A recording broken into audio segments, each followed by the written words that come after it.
जी, क्या कहूं मैं आपसे। कांग्रेस के अध्यक्ष का चुनाव इतना दिलचस्प हो सकता था, लेकिन अंत में जो अब नजारा दिख रहा है, ऐसा लगता है फिक्स्ड मैच ये शुरू से ही था। खड़गे जी अगर कांग्रेस पार्टी के टॉप फैमिली, गांधी फैमिली के रिप्रेजेंटेटिव नहीं हैं तो और क्या हैं? देखिए नाविका जी, कांग्रेस का चुनाव 22 साल के बाद पहली बार हो रहा है और कांग्रेस का चुनाव कोई मीडिया एंटरटेनमेंट के लिए नहीं होता है। तो आपकी शायद निराशा हुई होगी, कोई खून नहीं बहा, कोई कुर्सियां नहीं टूटी। लेकिन देखिए, आप समझिए कि 22 साल के बाद ये घटना घट रही है। पहली बार कांग्रेस को एक फुल टाइम कांग्रेस प्रेसिडेंट मिलेगा और चुनाव के माध्यम से मिलेगा। क्या 22 साल में आपने कभी देखा है कांग्रेस पार्टी में वोट डालकर चुनाव हुआ है और कांग्रेस का चयन हुआ है? तो ये अपने आप में बहुत बड़ी बात है। अब आपके लिए शायद एंटरटेनमेंट वैल्यू ज़्यादा ना हो, लेकिन कांग्रेस पार्टी मजबूती की तरफ अग्रसर हो रही है, ये तो आपको स्वीकार करना पड़ेगा। चौहान साहब, मीडिया को कोई एंटरटेनमेंट की जरूरत नहीं है, ना आपको ऐसा सोचना चाहिए कि हम लोग खून बहाने में बहुत दिलचस्पी रखते हैं। हमारा ऐसा कोई इरादा नहीं है। लेकिन आप G23 के खुद सदस्य रहे हैं। चेंज की मांग आपने की थी। आपने कहा था कि बदलाव इस कदर आना चाहिए कि कांग्रेस पार्टी और मजबूत हो। अब ये चेंज कौन सा चेंज है जहां 80 साल के मल्लिकार्जुन खड़गे आकर कांग्रेस के अध्यक्ष बनेंगे और कुछ नया इस तरह से मोड़ देंगे कांग्रेस पार्टी की पॉलिटिक्स को कि शायद उसका फ्यूचर कुछ बदले?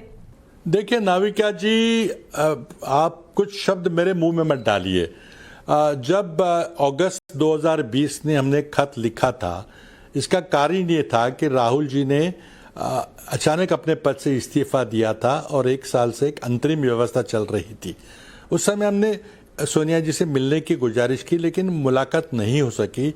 महीने भर रुकने के बाद हमने एक गोपनीय पत्र लिखा था। ये आप ध्यान से सुनिए कि it was a confidential letter, और 23 लोगों ने लिखा था जो सीनियर लोग थे। बाकी हमने कहा कि भी आप रहने दीजिए, farmer ministers, farmer working committee members, former chief minister लिखेंगे।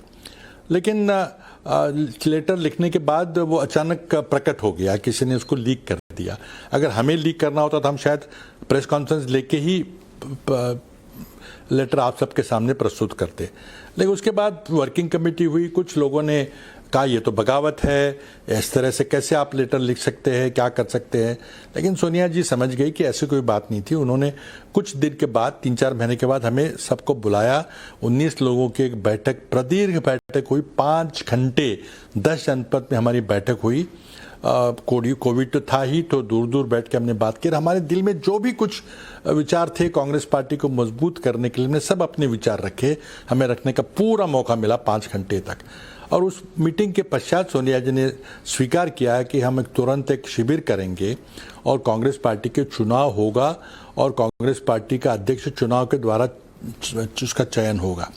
लेकिन फिर भी उस सारी प्रक्रिया में 2021 निकल गया और 2022 में वो प्रक्रिया फिर आगे चली। उदयपुर का शिविर हुआ और तुरंत कुछ देर बाद उन्होंने ब्लॉक लेवल से, जो हमारी चुनावी प्रक्रिया हमेशा रहती है, वहाँ से वो प्रक्रिया शुरू हुई। और कुछ देर के बाद जब चुनावी प्रक्रिया ब्लॉक की ख़त्म हो गई, तब कांग्रेस अध्यक्ष के चुनाव की घोषणा कर दी गई, कार्यक्रम घोषित हुआ। उसी समय तुरंत हमने सोनिया गांधी का, कांग्रेस अध्यक्षा का धन्यवाद व्यक्त किया था कि हमारी जो सिर्फ 2 मांगे थी, फुल टाइम कांग्रेस प्रेसिडेंट और इलेक्टेड कांग्रेस प्रेसिडेंट, आपने मान ली है। लेकिन